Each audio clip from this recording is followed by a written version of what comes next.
Welcome to part 2 of the digital donut. We've got our donut created, we've cut the hole out of it, we've got the flat art here in Illustrator, and now we are going to create the frosting. So we are going to create a new layer, AP to load our pen tool, and pick any color we want, and I'm going to make a random shape with this frosting. Use little handles. See, my handles are my click, hold, and drag, the handles are very small. I want them to be random. I don't want it to be just a perfect pattern, kind of have a few shorter drips, a few longer.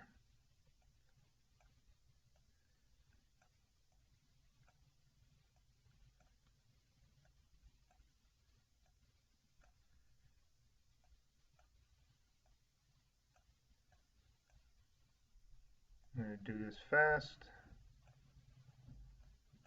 And I've completed my path, and there I have that.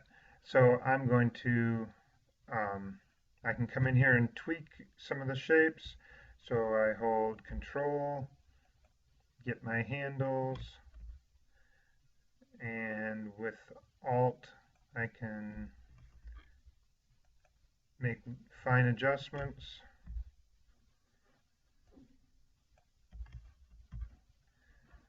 Let's see. This one, I think I just want to move the point a little bit so it's not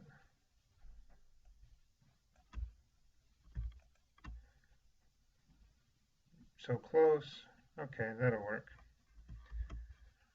Alright, so I'm going to come over to my colors. I want to swap the fill and the stroke so I can see the inside of the donut. Click away. I'm going to bring my new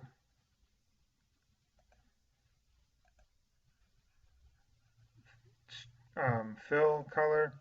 I'm going to change that color just so that when I go to do the Pathfinder, I can see what I'm doing.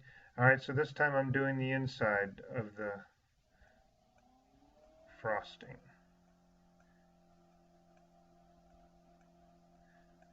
Short handles.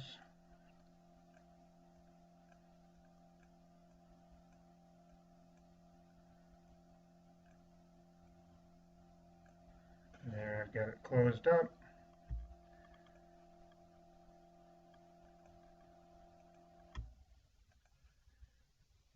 Now I'm going to select and swap my stroke for a fill for the frosting. I want to lock that bottom layer so I'm not selecting the donut. And I'm going to select both of the frostings and come up to the Pathfinder minus front. And there I have that.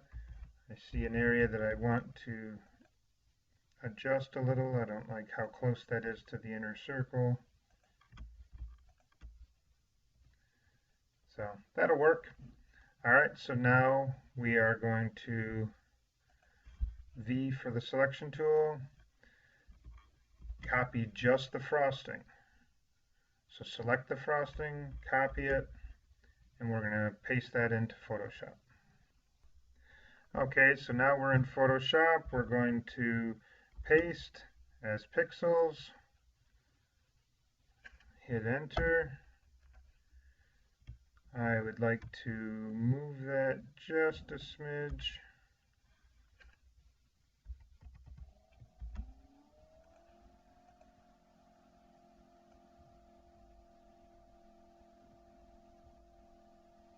Just to get it off of the inside of my circle. Okay, there, that looks pretty good. So now I'm going to go to the magic wand, select the frosting. I have marching ants inside and out. I'm going to create a new layer above that. I'm going to go down to my color and use the eyedropper for my local color for my frosting, and then up here, so this is representing the local color, the color of the frosting, and then I'm going to come down a little bit further for the shade of that. I have my brush 15%, flow 15%, just like we did in part 1, and I'm going to start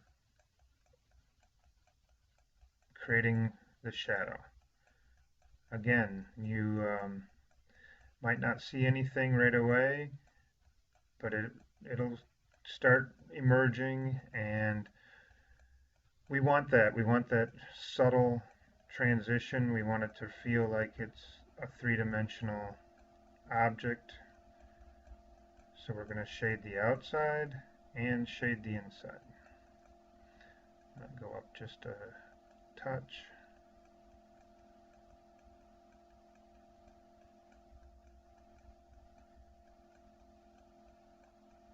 Alright, so there's my outside.